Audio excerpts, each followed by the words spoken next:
Welcome in. Latest episode of that SEC podcast. I'm your host, Michael Brent. Go by SEC Mike on the Twitters. And there he is, everybody's favorite cousin Shane. How's it going, brother? Hey, boy, what's going on? Oh, Shane, you just slid in here. You said you got injured. Are you willing to share what happened?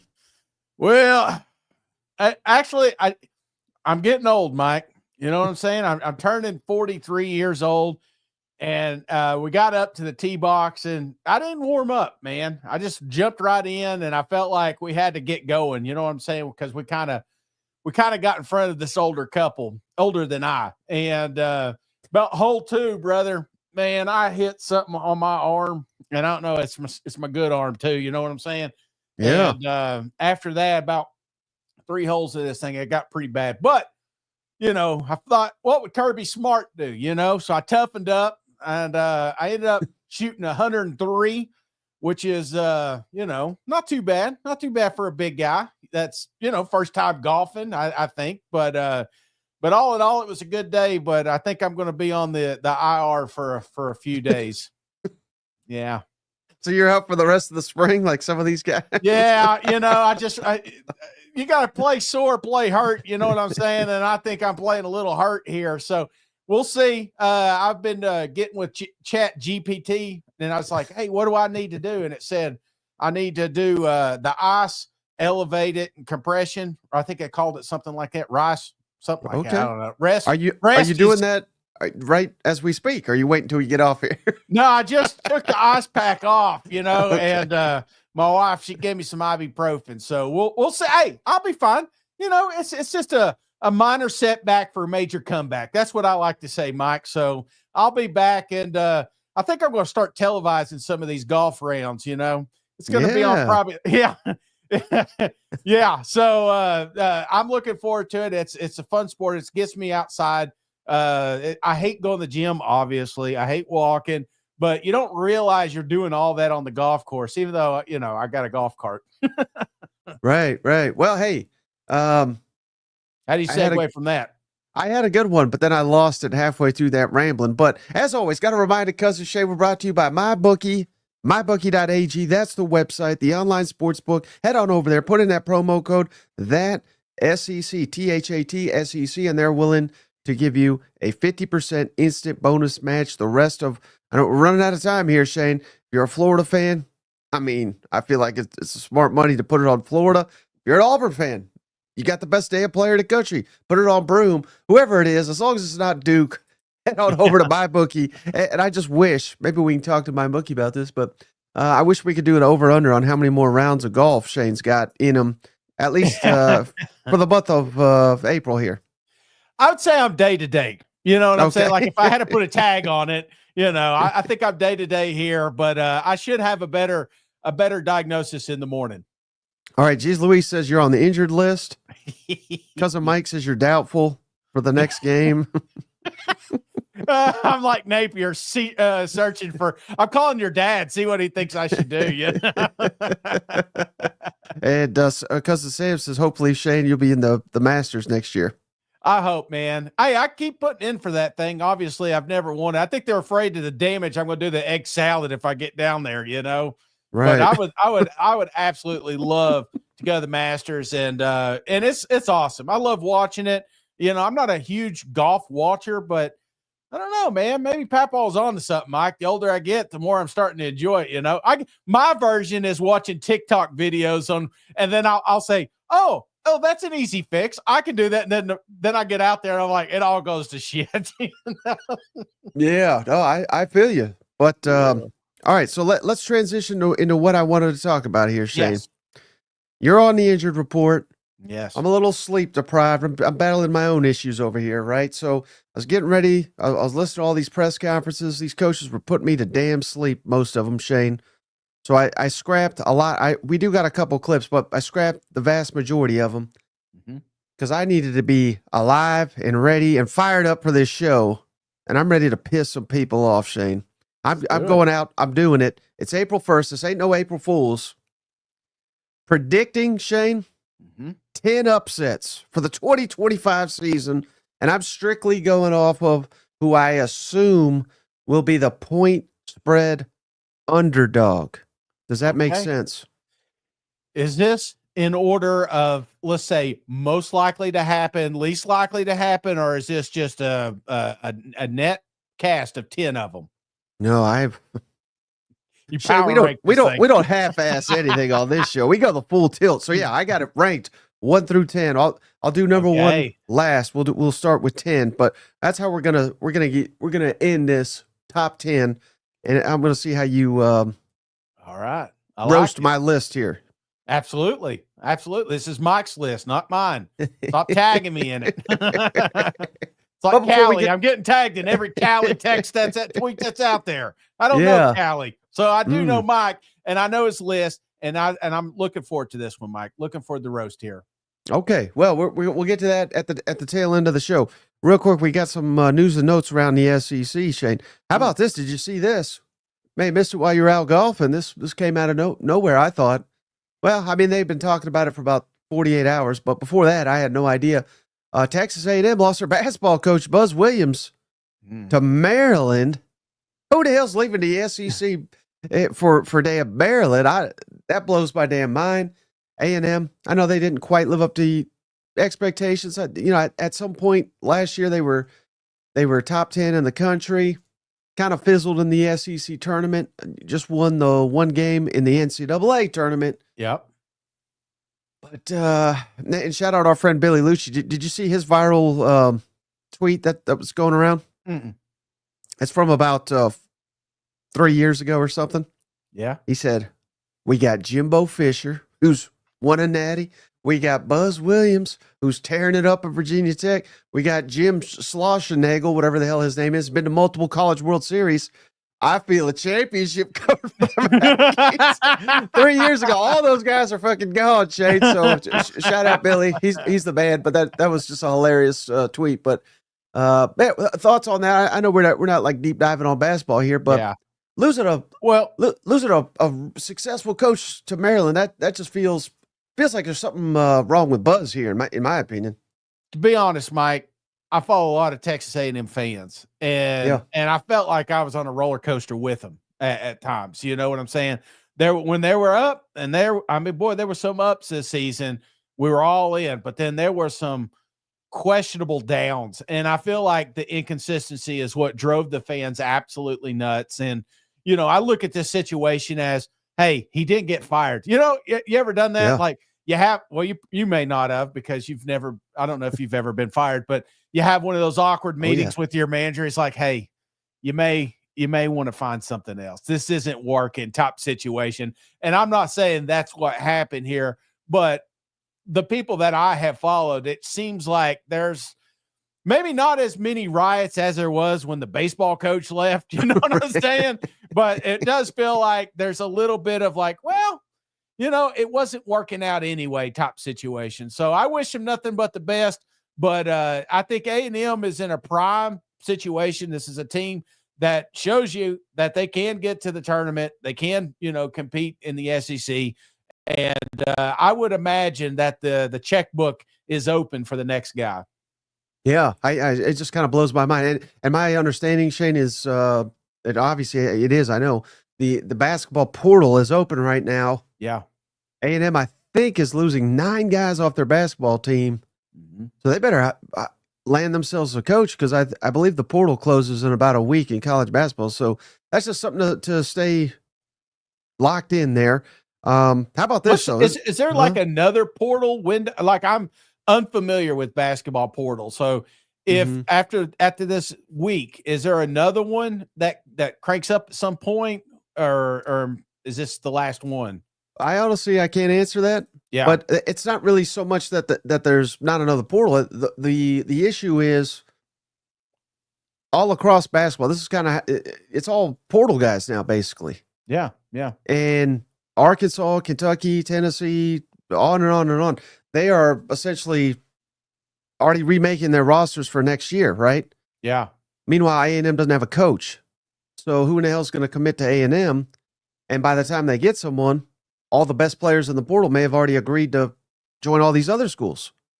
You know, I you see what I'm gotcha. saying? So they're just so behind the eight ball right now with the coach leaving right now. Where'd the Maryland coach go? Villanova. And Okay. he left because he said Maryland didn't have the money. He said they went up to, for I guess, some kind of Christmas tournament up in New York City. Yeah. He wanted to stay up there for 2 days. They said, we can't afford it. You can only stay up there 1 day. I was like, so who the hell's leaving rich ass Texas A&M for Maryland? You know, I don't get it. Is this the there was a clip that was floating around during this tournament, and I may have the teams wrong, but there was a kid and he said they're asking about the coach or something, like when he says, well, he do pay us or something like that. Is this that coach? You know, it's like they put every dime into their players, and then, you know, that's why they got no money. I don't blame them. I don't blame them. You know who does got money? Texas A&M. Right. Well, Plenty of it. that's certainly the case. So I think they'll be able to hire an attractive coach. But who else got money, Shane? I think it's blowing people's minds. Yeah. That's Missouri. Missouri football, of course. I wanted to hit that next. Did you see this new? Again, you've been on the golf course. You may have missed it. Yep. Drew Pyne, quarterback, hitting the portal. So thoughts on that? I mean, he was I don't know if you call him a hero, but he beat Oklahoma, right? So he had his moments last season. But let me just say this, because this is how I'm reading the situation. The guy's played college football for an eternity. He's been at Notre Dame. He's been at Arizona State. And clearly he was, a downgrade from Brady Cook. Now, Brady Cook, maybe arguably a top 5 quarterback in your school history. So that's not like I'm trashing Drew Pyne. But what my takeaway from this, and I could be wrong, but I think I'm right here, Shane. This tells me 2 things. One, that when Sam Horn, who we've basically never seen because he's been injured so much, he's healthy this spring, he's a hell of a lot better quarterback than Drew Pyne. So that's one thing I see. And then I think more importantly, probably if you're a Missouri fan, is Drew Pyne got to look at this Bo Prabula and say, buddy, I ain't going to play because Bo or Sam or both, hopefully, are so much better than him. He just said, there's no shot I get on the field this fall at Missouri. That's how I'm reading this situation. No BOMO. But what's funny is there was a little birdie that was talking about how well Drew Pyne played in the spring. There was a little rumor that out of all of the quarterbacks, he's the one that kind of shines. So does it surprise me? Absolutely not, Mike. In fact, we all saw enough Drew Pyne last year, didn't we? I mean, now that he's gone, I'm not saying he's leaving the SEC or anything like that. I think what we want to see is a little optimism. And I feel like you get that with the other 2 quarterbacks. You know what I'm saying? If I told you right now, Drew Pyne's your starting QB in 2025, it's probably going to be tough to put butts in seats. It's probably going to be tough to go to these guys and say, hey, we need a little more money because we're hitting the portal. No, I don't think that happens. You sell it with optimism. So you got coach out here talking about how great the school, how great the team is. And you go out here, you get your quarterbacks, you got a healthy, knock on wood, Sam, right now. So I don't know, brother. I think this is I think this was not I don't think this is news, if I'm being honest, but it is a spring and there's not a lot going on. Right. And also I should have mentioned this as well. But I do think he would probably be 4th just because he's a true freshman. But they also signed a really touted quarterback, Matt Zollers. Yeah. Who unfortunately got hurt his senior year in high school. So hopefully he's back to 100% by the fall. But again, point being, Missouri they've got a lot of depth, I think, at quarterback right now. I don't think this, to your point, I don't think this hurts them at all. Yeah, he would have been riding the pine anyway. Pun intended. Pun intended. Hey, shout out Free. He just became a member to the channel. Welcome to the family. Free, appreciate you, brother. Used to be Free Durden. I wonder what happened to Durden. Maybe he don't want Durden free anymore. Hey, geez, Luis is passing Cracker Barrel right now, Shane. Oh, I'd go for it right now. That would make me feel better. I think that would help the injury a little bit if I could get in there and have some country fried steak. Cousin Ben says Cousin Shane stands on business at the Cracker Barrel. Yeah. I had my, you know what? One thing I am pretty good at, and they don't talk about it often, is checkers. Gotten pretty good at the old checkers out there. Yeah. I had the nephew. We went and did a family family deal the other day and smoked him on the checkers. So, they always talk about the great chess players. They don't talk about the great checkers, but I would say I'm probably top 1,000 in the country right now. So no mercy shown on the checkerboard court. Oh, hell no. No, I do not do that. And my kids don't do that. Like putt. I remember I got a huge fight with my wife. In fact, for a long time, we never went back to miniature golf because of this, because I didn't let my 8-year-old win. You know what? There's no participation. I mean, if you're out here and you got a club in your hand, by God, it's on. You know what I'm saying? Yeah. Now I went a little easy on her, at the windmills and stuff, but at the end of the day, Dad had to win that thing. Well, you know who else doesn't show mercy, Shane? Who's that? Cousin JR. Come on. Cousin JR, he just gifted 5 memberships, Shane. Hell yeah. Boy and his dog, Josh Broder, Matt Flynn, Hand Shoes and Horse Grenades, what a name, and Rusty. You've all been gifted memberships thanks to the legend JR. Welcome to the family, courtesy promo code JR. We got to give him his own promo code, Yeah, absolutely. He does. He needs the little, whatever you call that there at the bottom. You don't call it a header. What do you call that there at the bottom? He needs his own thing. Footer. Yeah. Well, that makes sense. Yeah, header and a footer. Sorry, I was never good at math, Mike. All right. Hey, speaking of JR and speaking of free, appreciate you guys. We got something from Kirby. I think you'll like this. I got 2 from Kirby. One you may not like. So let's start positive. Shay's a positive guy here. Mm-hmm. But Kirby's starting to sound like old Papal Saban. Let's kick it over to him. We were just talking about with the hard work and identifying guys post-practice. Was there something in your off-season evaluation that made you guys want to emphasize this more in 2025? And what do you have to do to kind of try to bring the rest of the roster up to the work ethic of the top of the roster? Yeah, I mean, it's. I don't know that there's a remedy for getting the middle or bottom of the roster to work like the top. I don't know that they'll ever achieve that. I mean, the goal is to improve the roster and get them to move towards that. But some people, they're just not driven like others, right? I mean, our job is to find the right ones. Somebody said to me the other day, like, are you a good motivator? Can you motivate players? And I'm like, well, I'd rather get the ones that I don't have to motivate, because they're self-motivated. It's the greatest kind of player to coach. And we're trying to err on that side more and more. But when you say off season, I mean, if there was one thing that I had to say outside our 4 DNA traits that we think was missing, I mean, I'm not saying as a whole, we had players that have passion and fire, but I think that's missing across some of college football. And so, like, who's going to find that the most? Who's going to have that the most? So we're trying to find guys that have passion, fire, and like it matters to them. Like they want to compete so hard it matters to them, and we're rewarding that every day with video and showing them. Now, I really wanted to highlight that, Shane, because I wanted to ask you this. We played Kirby about a week ago. Mm-hmm. So we're a long way from good. He said, these guys start coaching them hard. They get upset. They hate hard coaching. Now he's saying it's difficult to find guys. They're really trying to identify players that want it. You know what I mean? Yeah. And again, this ain't, no disrespect, this ain't South Alabama. This ain't Southern Miss. This is mighty Georgia, who they've got literally the pick of their litter. They always have a top 2 recruiting class, usually number 1. They get anybody they want virtually. Not everyone, but 90%. And yet we got Kirby out here saying, these guys don't like to coach. We're looking for guys that want it.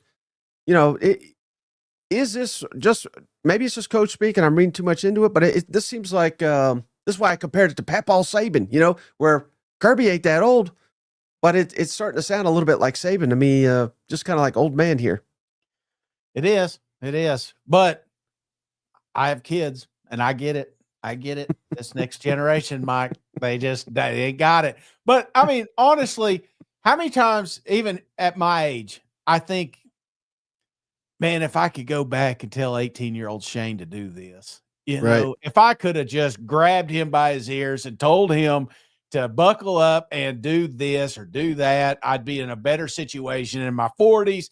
You know, we all do that because, face it, they got undeveloped brains, Mike. You know, at this age, it's scientifically proven that they are not as dialed in as they probably as a coach would want them to be. And that can be changed by the culture. That can be changed by the standards that you create. And honestly, one of the downside of a transfer portal is you see less and less of seniority in that locker room, you know, because the fourth, fifth year seniors that Georgia used to have is now playing at another school as a starter when they don't get that opportunity. So, you know, it is a little bit of a learning curve. And I that's why you're seeing a lot of these great coaches go to the NFL, because they don't want to deal with the kid shit. And that's basically what it sounds like Kirby's dealing with right now. Because when Ben says, tell 18-year-old Shane to order that chocolate pie from Waffle House because it's damn I told good. him he needs to get his fat ass in gear. You know what I'm saying? Do a push-up today, Shane. You know? But if they're not listening to Kirby Smart, who the hell they listen? I mean, it's players. You Yeah. think about the great Georgia teams. Think about some of the players that came from that team. Brock Bowers is one of the greatest leaders. I mean, not only is just an unbelievable tight end, but he was just a damn parent to that football team. And Georgia needs it. Georgia needs a couple of guys to step up to put these younger kids in place. But if you don't have that, Mike, you gotta say shit like this at the podium and pray to God it gets back to them, because it's like the takeaway for the kids. Well, I'll just take your keys away, you know, which probably should do. do you think at all that this is any sign at all? I know we talked, I think it was on the last time you and I spoke, you know, is Georgia doomed? You know, if they go 8-4, is it over, all this, that, and the other? That may be his, because he has also emphasized this is a very young team. Like one of the leaders they're saying is Gunnar Stockton. And I'm not saying he can't be a leader. He's been there for quite a while, but he's never started outside of the, you know, Notre Dame game or what have you. So if one of your leaders has essentially got one start, and I'm sure they got others that have more playing experience, but point being is this a very young team that maybe is not going to be as elite as we anticipate from a Georgia, at least early in the season? Maybe. And what I worry about the most when I hear stuff like this, and say what you want, more laid back spring style coaching. I mean, we're not having the games. I can't imagine the practices are too physical either. You know what I'm saying? It's like until the pads start hitting in fall, some of these teams have a learning curve. And I don't think Georgia, can you pull their schedule up? When you're looking at this schedule right here, I may not worry about the Bulldogs at the tail end of the season. But when you got Tennessee and Bama in the month of September, Mike, those are two teams that can beat you. And I'm not saying to, but if those two teams have seniority and leadership and the kids are putting in the extra steps and work right now, they're going to be better to Georgia, even though maybe, you know, attribute wise, they may have Tennessee and Alabama beat. It doesn't matter if it doesn't come together early in the season. So what I worry about the Georgia when I'm hearing this, and again, this is just Coach Kirby Smart talking, I worry about who's in control of this football team. Who's the guy? Is it Gunnar?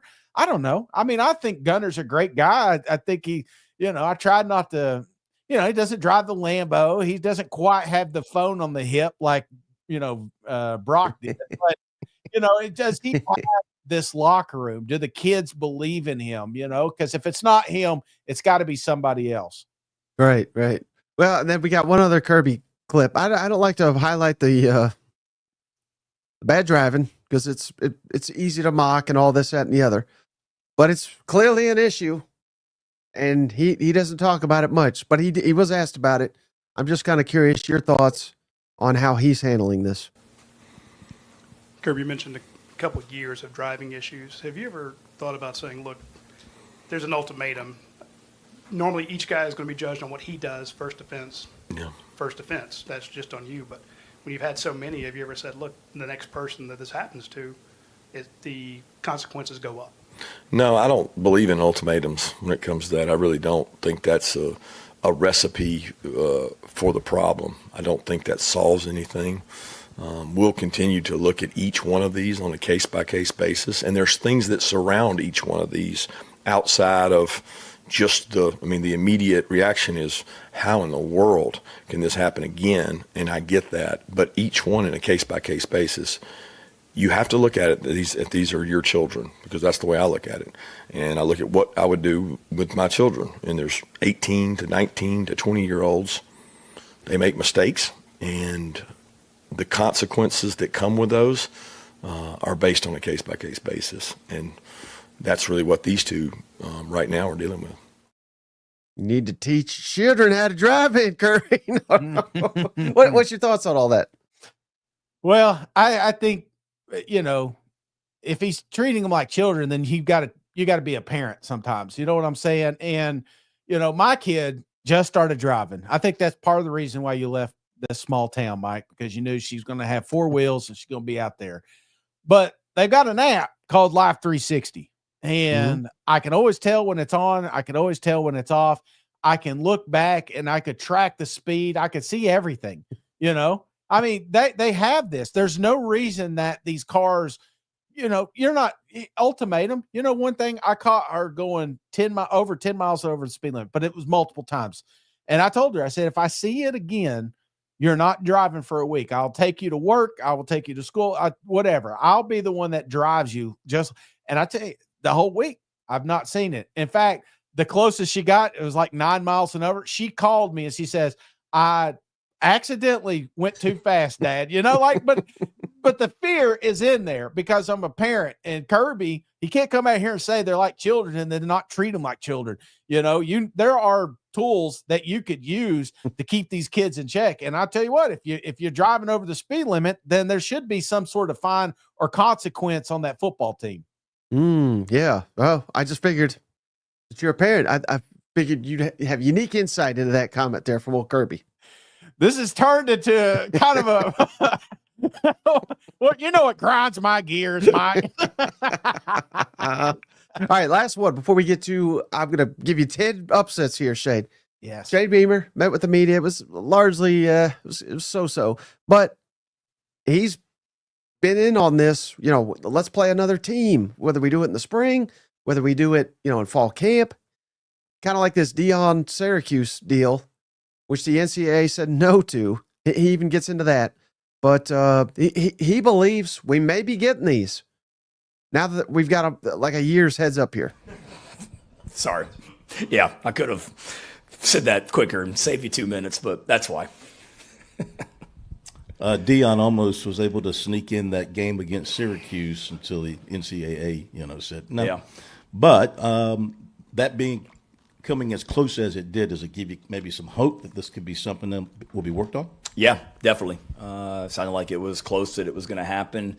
Y'all know me. You were covering us when I was an assistant coach here back in 2007, 8, 9, and 10, and I was talking about it then and still am. I would love it. And I think a lot of the coaches in this league were in the same boat, that they would not be against doing it, would certainly be in favor of it. The thing that was tough this time is if the NCAA just let Syracuse and Colorado do it and not anybody else, at such short notice. I mean, a lot of teams I think have already finished spring ball.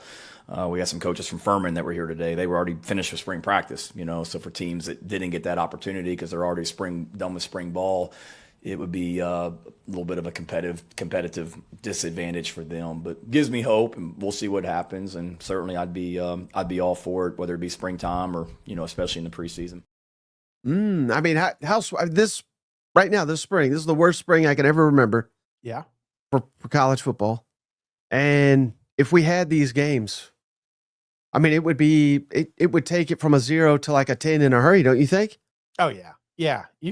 You had trouble selling tickets when they were there. You know what I'm saying? Even if it was free, there was people, we had 25, 30,000, which was great, great showing, but you put a different football team in there. Yeah, brother, we may have us a little sellout. I may travel to the spring game. You know what I'm saying? So you could really do a lot of fun with this, a lot of good with this. And honestly, I think it's very beneficial for the football team. So it took doing away with spring game. It took freaking Nebraska. It took somebody like that crybaby over there to kind of say, oh shit, we can overcorrect this and give everybody participation awards, or we can actually have something that could help our kids grow. So I love this. I think this is awesome. Who's South Carolina playing? Who want them to play? Florida. I was thinking North Carolina. It wouldn't be something that cool, but I really want to see, because we're not getting it. I feel like we're getting robbed of it. Yeah. DJ versus Lenoris. Yeah. I mean, they used to play every year in the East. You know what? Would you think that it would be an SEC thing, or do you think they go No, out? but you asked what I wanted to see. So, but no, realistically, yeah. I mean, South, that would be pretty sweet, because Bill Belichick and all that, that would be pretty cool. But it would probably be like South Carolina versus Citadel or something stupid like that. You know what? Absolutely. Coastal. Yeah. No, you're right. Charleston, that old Buccaneer that you can't remember. That'd probably be who it is. I'd love to see Belichick's Live 360. They would never do it, but it would also be kind of cool. I could see pluses and minuses, but South Carolina, like they play Virginia Tech in the opener. Mm-hmm. What if they did Virginia Tech and it's just like a half, and then you see who's better at the end of the first half, and you call it, and then we'll see your ass in 5 months or whatever it is. I mean, a little preview. Yeah. How could you top that? We get LSU Clemson. Yeah. We get Tennessee Syracuse. Buddy, there might be something to that. I like it. I absolutely like it. I think proximity, getting these kids to travel, going to Syracuse. I'm not going to watch a spring game, but I'd go to Charlotte, I'd go somewhere like that to watch it. So I think it'd be awesome. All right. Now watch them have neutral site spring games. We're like, shit, this defeats the purpose. You know what I'm saying?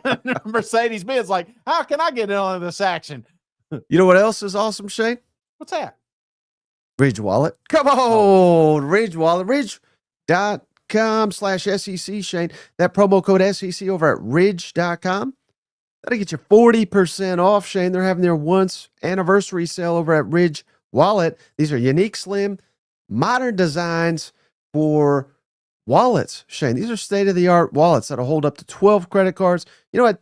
Slim down my pockets, Shane. I've been trying to slim down this spring. My pocket already got slimmed down thanks to my Ridge Wallet. This is made with premium metals like aluminum, titanium, carbon fiber.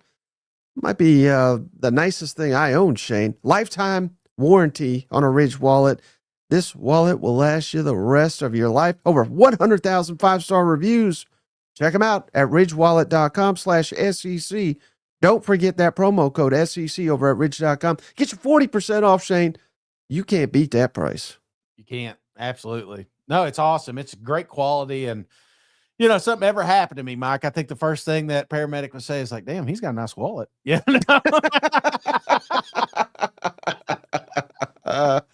Okay, buddy. Top 10 upsets. Yeah. You're going to hate some of these. Oh, shit. Which is fine. It's absolutely fine with me, because I'm not doing these for you. No. I'm just telling you what's going to happen.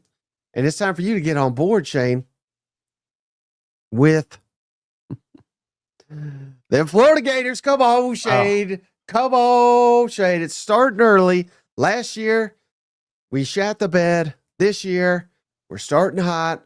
We're carrying over from last season. You already know it, brother. I'm going number 10. And again, I'm ranking these. 10 is least likely. 1, I think, is most likely. It's also maybe the hottest. But number 10, Florida. You want to predict where I'm going real quick? They're underdogs in about all of them. So which one? It's not the Sharks. It's at LSU. Come on, Shane. Florida has not won at LSU since 2016. Anything stand out to you, Shane? It's so funny. I didn't realize that until I put this list together. Yeah. Do you remember the 2016 Florida LSU? You should, specifically you. That's a clue. Should remember this one. Do you remember it at all? What year? 2016. 2016, 9 years ago. Was that the homecoming one? No. I don't think it had anything to do with homecoming, but No. this was the one where Tennessee needed they needed LSU to win, Yeah. and it was like first and goal from the 2, second and goal Yeah. from the 3, Yeah. third and goal from the 1, fourth and goal from the 1, and they went over the pile and they couldn't get it. So Florida won, and they won the SEC East. Yeah. It would have been Tennessee. That's why that was the clue there that you missed. But be that as it may, Shay, they don't win that often in Baton Rouge. Mm-hmm. But I got more confidence, believe it or not, in old Billy Napier than I do Brian Kelly right now. And I got more confidence in DJ Lagway, even though he can't throw a football right now, than I do Garrett Nussmeier. Is that a crazy take? Yeah. Because, again, I know it happened last year. And I think there's a couple of factors in this game, this particular matchup. One is LSU was able to keep their quarterback. If they had a little bit of a turnover, if they weren't so successful in the portal, I feel like LSU, you're kind of sleeping on them a little bit and maybe pumping up Florida a little too much. But hey, that's why they call it upsets, Mike, and that's why, I guess, why it's at the bottom of your list, because it's least likely to happen. Yeah. Again, this is not like I'm saying. LSU's got no shot or anything like that. I anticipate LSU at home will be the favorite team. Do you think it helps LSU that they'll be battle tested by the time they have this matchup? You know what I'm saying? Like, if you're looking at Florida, they kind of got a cupcake, start to the season. Perhaps, but what if LSU loses to Clemson? How much does that really help them? I mean, I think they always lose. Yeah, and they always have a bad year. You know what I mean? Yeah. You may be right. I think it probably hinges on that one, but being at home, I don't know. The fact that they did get the upset last year, I think there's there's a lot of kids still on this roster from last year. So this thing may have gotten a little bit more personal, and it is a rival. They don't like to call it that, but it is a rivalry. Mm-hmm. Well, speaking of LSU, Shane, number 9 on the board, I see an upset. And this one, there's already a point spread. Any guess of who I'm picking LSU to beat as an upset? LSU to beat as an upset already? Clemson? Yeah, Clemson, week 1. The hell with you, Dabo. They're, I believe, a 2.5, 3-point underdog right now. LSU is probably only because it's on the road. Clemson's going to be favored to win the ACC, I believe, once again. So, again, this would not be like some monumental upset by any means. Basically a coin toss, but they get the home field advantage, so that's probably the difference there. And LSU has not won a opener since 2019, since they won the national championship. I think this is the year they do it, Shane. I think they stuff Clemson back in that locker. I don't understand the hype. I mean, hell, it was not that long ago we were saying Dabo's in over his head, and I think because they beat SMU, and it was like a miracle that they even beat them, they got back into the playoff only because of the auto bid. Yeah. But for some reason, Clemson's getting all this hype. I'm not buying it. And Brian Kelly doesn't lose 3 years in a row for a season opener. It just doesn't happen, Mike. Yeah. Feels a little bit like Tennessee in the Final Four. That's the only downside. It's like, it can't happen again, right? Oh, shit. So, hey, this is probably one of the biggest games of the year. Slightly underdogs here. So I do like this. I do think that LSU, again, is going to surprise a few teams. And I think you start that banner year by having a big win against them Clemson Tigers. Right. Well, Shane, and I think I've even started to win you over a little bit when it comes to this next team. Number 8, Oklahoma. I got them pulling an upset here. And you ain't going to like it, brother. Oh, you ain't going to like it. But give me Oklahoma. I was at this game, Shane, last time they played at Neyland Stadium. Come on, November 1st, Tennessee Vols, John Mateer. I mean, my goodness, Shane, I can't go a day without hearing how great John Mateer is going to be. We got, I've seen On 3, our buddy Matt Hayes. I just retweeted a really good, apparently John Mateer's pissed off that everybody in the SEC passed on him coming out of small town out of Texas there. So this seems like a man possessed this year. Give me Oklahoma beating Tennessee. And here was critical in my decision, Shane. Look at Tennessee's schedule, buddy. I realize Mississippi State, we're not giving them much love. Probably shouldn't. Arkansas, maybe the same deal. Alabama, Kentucky, and then Oklahoma. It's just so many SEC games back to back to back to back. I don't know. I think this is one we're sleeping on. Again, this is an upset.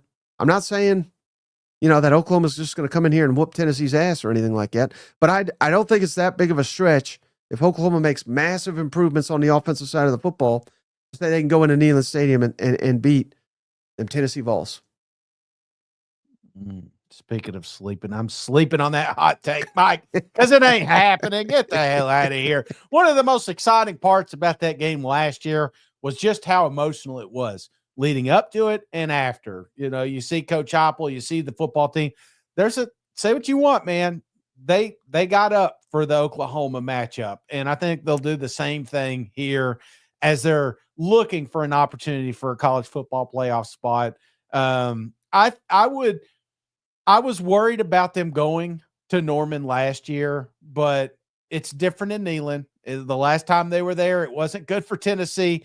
I feel like this is going to be a different type football game. And I get why you're saying that, because I feel that way about every Tennessee game. Like, I hope they don't lose this one. You know what I'm saying? But it's hinging it on John Mateer is I think you hit the nail on the head. If he's legit, and we'll know it by this date, then that line could definitely shift. But if he's not, you know what I'm saying? One of the things that Tennessee was notoriously good at last year was creating turnovers and mistakes. And a guy like Mateer, a Brett Favre-esque top player, may be exactly what Tennessee wants to see in Neyland. Right. So let me just boil it down very simply. And I know it's hard for you to be objective when it comes to Tennessee. Yes. But if Oklahoma is better, and hell, it'll be hard for them not to be as bad as they looked at times. And Tennessee is not as good. Again, yeah. I'm not saying either one of those is a guarantee. But if Tennessee's not as good and Oklahoma's better, what's your level of concern that this could be an upset? I'm more concerned about Tennessee not being as good as I am Oklahoma being just better. I do think Oklahoma will show improvement, but I mean, they're pretty far behind right now. And Tennessee, I'm anticipating a good season. A lot of that based on a schedule, but all that goes right out the window if you lose to a team like Oklahoma, just like they did Arkansas. There's teams on their schedule that you pencil in as a team they should beat, but as a volunteer fan, for 43 years, we find ways to lose games like this as well. So yes, I can get why you're saying it. I just, at this moment, don't think that's the one that Oklahoma sneaks up and gets. Yeah, and the thing that I'm least confident in that prediction, it's because it's at Tennessee, and Tennessee's been awesome at home under Josh Heupel. You know what? Absolutely, brother. Now, how about this? I think you're going to like this, Shade. Does it get better? This list is trash right now. I know you love them Auburn Tigers this year. And say what you want to get about Hugh Freeze. Yeah. I love the guy. He wins games he's not supposed to at times, right? Yep. It ain't going to be Georgia. I'm telling you that now. It ain't going to be Georgia. Yeah. It's going to be Alabama. How about that, Shane? Alabama coming to Jordan-Hare Stadium. I think Alabama will be favored in that game, but there's magic in that stadium. And it's what Hugh Freeze's reputation is built on, beating Alabama a couple times. What's your thoughts on that? Auburn beating Alabama at home. Well, I think you said this last year. So I think there was a strong Iron Bowl prediction, and it did not come to fruition, but I think they got a better shot this year, because at this moment, I think Auburn will be on the uptick. I think Bama takes a little bit of a step back, not big, but just enough. This could be a very, very intriguing football game. I think you could just throw the record. You could throw the rosters right out the window when you have these two teams. It does help that it is in Jordan-Hare Jordan Hare. I always say Jordan. that wrong. Jordan. But yeah, but I do think that this is a pretty good one. I need some. Okay. How about this one, Shane? This has been a damn house of horrors here for Arkansas. But they're finally, Shane, back home October 18th. Texas A&M comes to Fayetteville. Give me Arkansas to pull the upset with all the bad mojo of Jerry World. That was like an exorcism there. I think the fact that we're getting it back at home, I think that'll be enough to turn the tides. Again, I'm not saying they're going to dominate A&M for the rest of the time or anything like that, but just getting it out of that building, I think that's going to be fantastic for the Arkansas Razorbacks. Give me an upset there. Arkansas over Texas A&M in Fayetteville. What a big one that would be. What has it been? 48 years since they beat them? No, it just feels that way. We talked to Ty, and this was a game that really stuck in his craw, and there have been a lot of winnable games for Arkansas, but they just keep finding ways to lose it.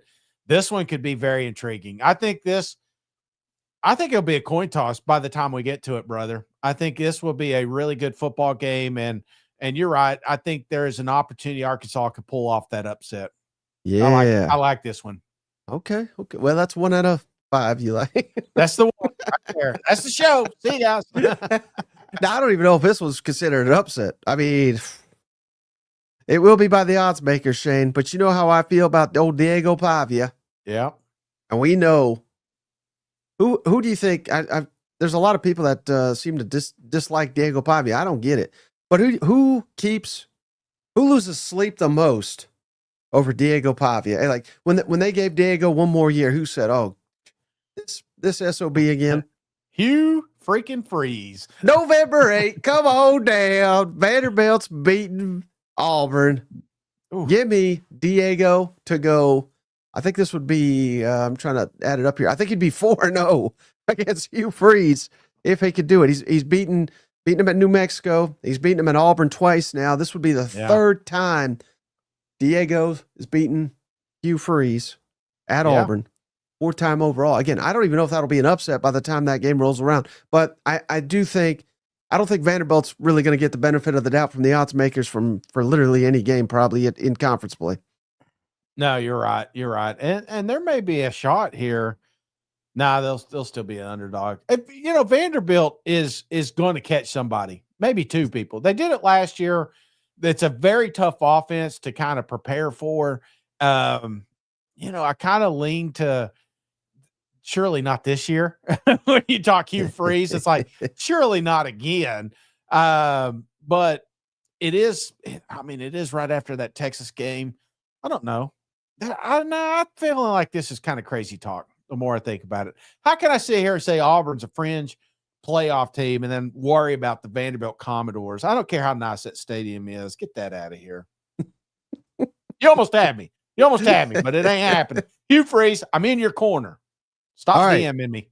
Well, if you hated that one, you probably will not like this one either, Shane. I know you're a fan of both these teams, but give me South Carolina. And again, I don't even know if this will be technically an upset, but I think it shall be, Shane. South Carolina over Missouri at Missouri. And that's why I think it'll be considered an upset. Missouri has owned this series up until last year, of course. But I'm pretty confident in this one. I like South Carolina better than I like Missouri as of today. But I think both these teams go into this game undefeated. Yeah. I think it's going to be a hell of a game. And you think Mizzou would be the favorites here? Yes, because it's at Mizzou. Okay.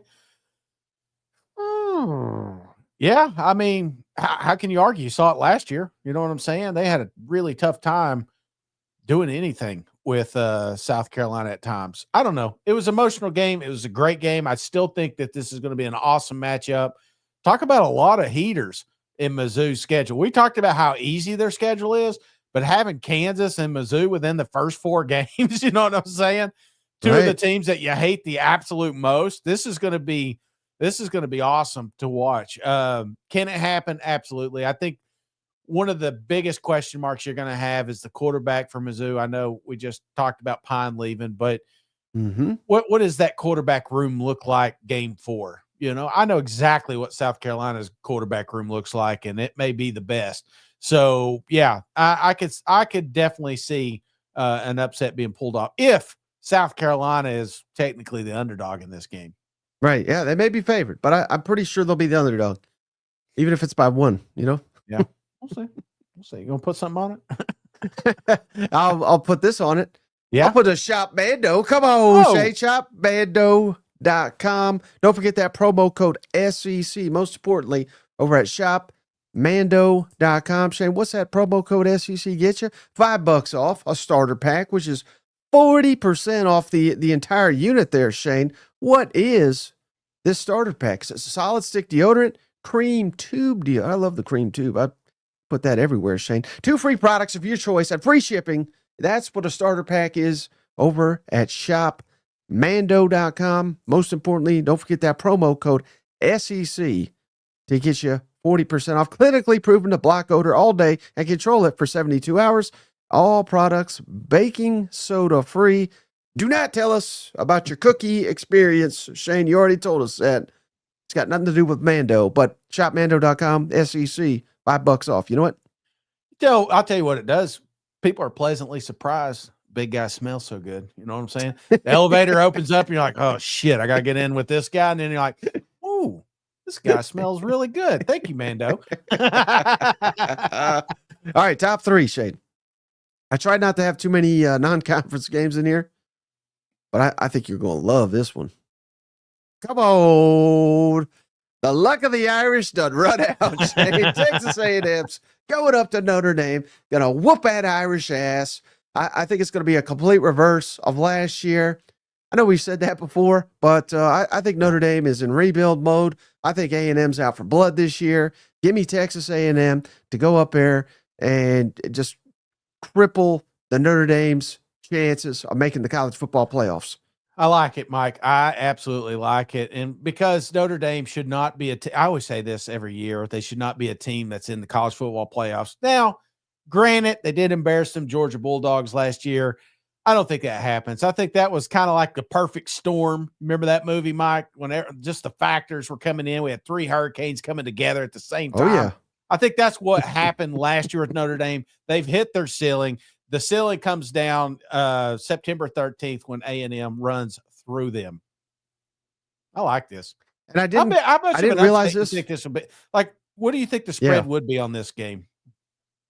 Well, I was just going to say, I should have done a little bit more research on Notre Dame because I don't think much of Miami either. Yeah. But they opened the season at Miami. And then they have a bye week. Week 2, they got a bye week. I mean, Notre Dame could be 0-1. If Notre Dame is 0-1 and A&M's coming in here undefeated. Yeah.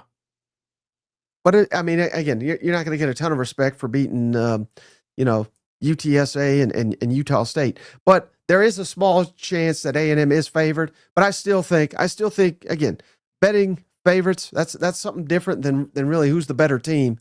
It's got a lot to do with name brand. Notre Dame, we may hate them, but they're one of the biggest brands in all of college sports. So I think I'm very confident that Notre Dame will be favored. Probably not by a ton, but I think they'll be favored against the Aggies. Yeah, I'm looking at their schedule now. They got Arkansas on there, USC.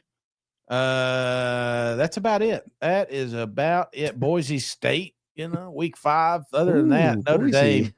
Yeah, this is their Super Bowl, boys and girls.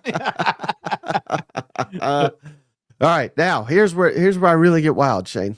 Shit, you're already there, Mike. And I swear I didn't do this. It happened exactly how I laid it out. I was going through these coach clips. I was like, good Lord, I'm not in the mood for this. I want to have some fun. I want to have some excitement. And yes, we are recording on April Fool's Day. I didn't realize that when I put this together. But this is not April Fool's, Shane. This is not April Fool's. You know how I love these Sooners. I'm going back to the well, brother. I'm going back to the well. I think everybody's sleeping. Nothing runs like a mateer, they're saying in the comments. Give me Oklahoma, Shane. Who they beating? We already know. Michigan. Texas. Texas Oh. going down, Shane. I think Oklahoma's going to be undefeated going into Texas, just like 2 years ago, Shane. Oklahoma was a damn underdog in that one, too. Texas, God's gift to football. Yeah. And then they came out here, Oklahoma, shocked the world. And they told me, everyone told me when I went down there, it doesn't matter who's favored in this game. It usually, strange things happen in that Cotton Bowl, buddy. So give me Oklahoma, pull the upset, whooping Texas ass come October 11th. Thoughts on that?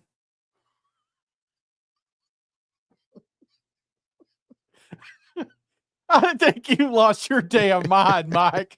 You have lost your damn mind. And this is up there. This should have been a number 10.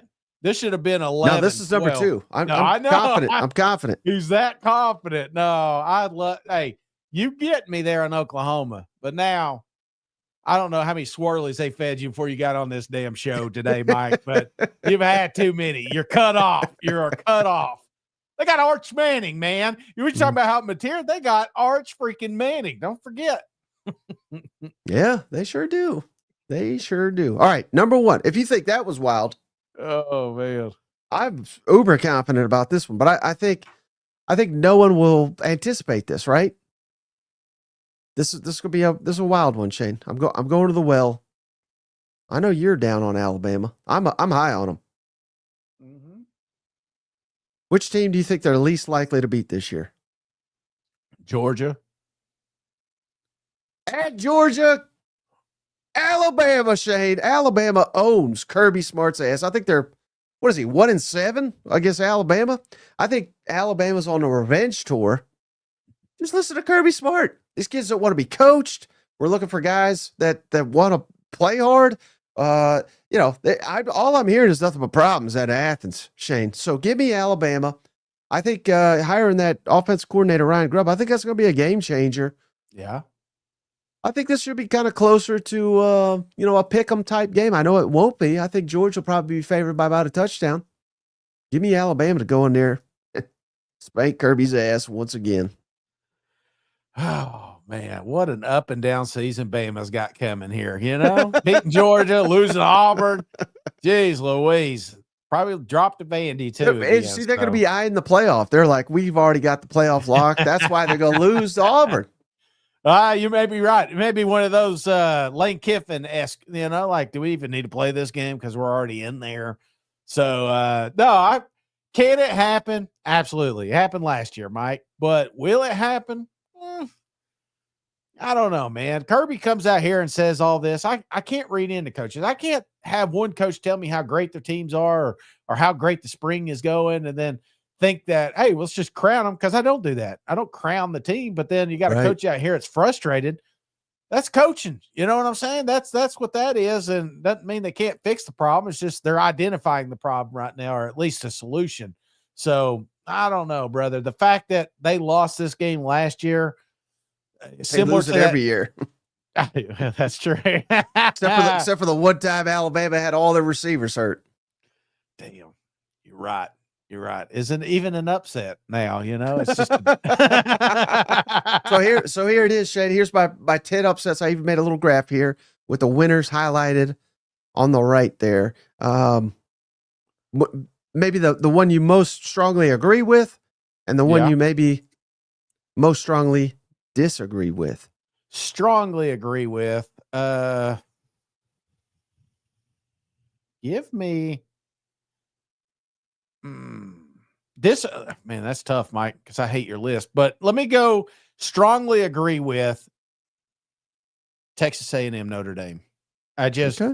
Again, I feel like them Aggies, they started out the season strong last year, and, we got a second-year coordinator. We've got Reed getting all the one snaps here. I know they've got a lot of moving pieces in that wide receiver room, but one thing that they will do is be physical and run all over them, that Notre Dame team. So I feel like that's a done deal. Notre Dame absolutely gets embarrassed, probably lose. They're probably lost 2 games at the end of this one. Now the one that I disagree with, besides all of them, is without a doubt Oklahoma, Texas. I've not got to experience a lot of the, what do they call it, Red River rivalry now, or I don't, they call it something else. The shootout. It was a shootout, but we can't say shootout anymore. So, no, wait, I still say it. Yeah, this shootout was far from. I mean, the only shots were Texas last year, and I felt like they could have ran some more points up on them here. I don't know, man. I'm not saying Oklahoma can't be a good team. They can't be an improved team. It's just at this moment, I feel like Texas is a little bit further along than them Sooners, and I expect them to own that rivalry one more year. Okay. Well, you're wrong, but okay. All right. Anything else, buddy, before we hop off the line? No, man. I mean, again, this is your list. So when it comes out, just remember that's SEC Mike, because Shane had nothing to do with this one. I tried to help you guys out. Probably hurt some feelings along the way, but no, it's been awesome. I can't wait tomorrow to catch up. And it's a little slow, but look, we still got some college football action heading your way. And if we get some, we will be sure to make sure you get it. So I'm rambling. I need another beer. All right, buddy. Well, hey, I appreciate you. As always, appreciate each and every one of you. We'll catch you on the next one. All right. See you guys. Go Balls. Hey, buddy, this beer's for you, Mike, and Cousin Shane. That SEC podcast loves the Pirate, and the Pirate loves that SEC podcast. Hail State.